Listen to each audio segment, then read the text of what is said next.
From the people who brought you genocide, global debt, and the world's worst tea. Hey there, fellow freedom fanatics. Just a quick reminder that you're not free. In fact, you never were.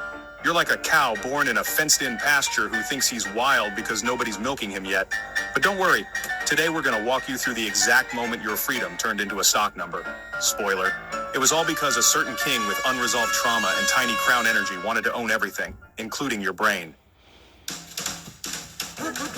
So here's the deal. In 1776, some scrappy rebels said, "We're free."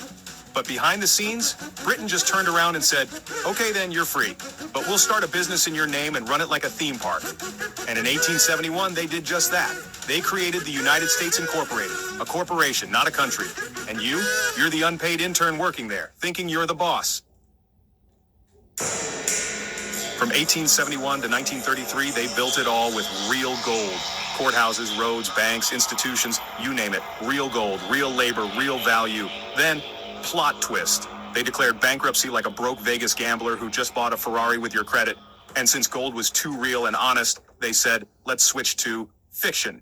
Boom. Welcome to the age of fake money, fake law, fake freedom, and very real slavery.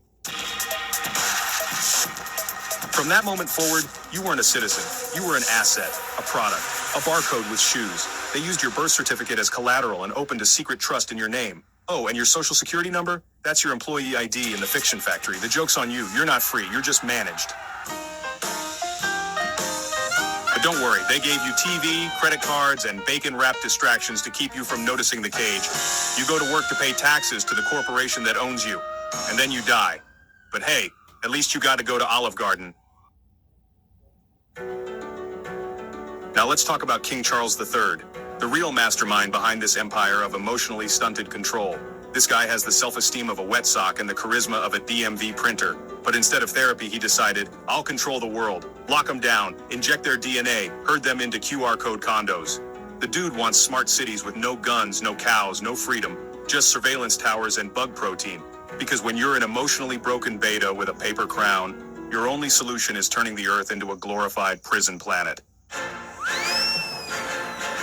And just when you thought it couldn't get more sci-fi, enter the RNA shots, because apparently chemical warfare got boring, and now the goal is to hijack your biology. You see, nothing says freedom like letting a bureaucrat inject software into your cells. Next stop, wireless thought policing. And who's going to enforce all this? Oh, right. Policy enforcers trademark. Not cops, not peace officers. Just underpaid pawns in state-issued clown suits, making sure the slaves behave. You've got slaves watching slaves, all for the king's royal wet dream of a world with no life, no freedom, and no testosterone. So yeah, you're totally free. As long as you obey, comply, pay, inject, scan, stay inside the lines, ask permission to breathe, and don't question why your government is legally classified as a for-profit business. Other than that, total liberty. Just don't try to live off-grid, grow food, refuse a digital ID, or expose the king's noodle-sized insecurity complex. That's domestic terrorism now. But hey, at least you're not in North Korea, right? The fence isn't real, but the slavery is. The gold's gone, the contracts are fake, the government is a company, and you're the unpaid staff. And the guy running the whole thing, a grown toddler with a crown and a clipboard full of neuroses. Don't wait for permission to live free, break the contract, learn law, fast, detox, unplug, grow your food, because if not, you'll spend your life proudly waving a flag in a cage and calling it freedom. Oh, and before we end, let's talk about the real clowns running this little circus, lawyers and judges. You guys are cute. You signed your entire soul away to the Bar Association. That's the British Accreditation Registry, for those of you who didn't bother to Google it while racking up $200,000 in student debt to learn how to bend the rules for the king. You didn't swear an oath to the Constitution. You swore an oath to the crown. That's right, Chad, the powdered wig people. You literally serve the monarchy while pretending to defend American freedom. And every time you register something, your name, your kids, your car, your house, you're handing ownership to the state, because to register is to give over title to the king. But hey, you've got a shiny badge and a big gavel, so that's fun. Here's the kicker. You, the so-called citizen, you're actually owed the entire national debt in your name. Every time they borrow money from the IMF, they use you, the human being, as collateral. You and your whole bloodline were monetized. That's your name in all caps, by the way. You're strawman. They created a fiction of you, borrowed against it, made trillions, and gave you, what, a W-2 and a panic attack? Cool deal. So to the lawyers, judges, politicians, and Royal Order of Bootlicking bar agents, you're not upholding the law, you're gatekeeping a lie.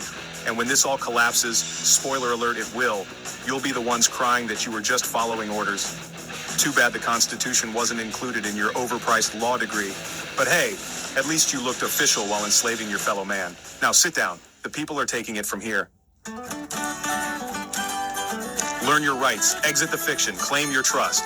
This is the greatest awakening, coming soon to a courthouse near you. Cue royal fart trumpet sound and fade out to government website disclaimers.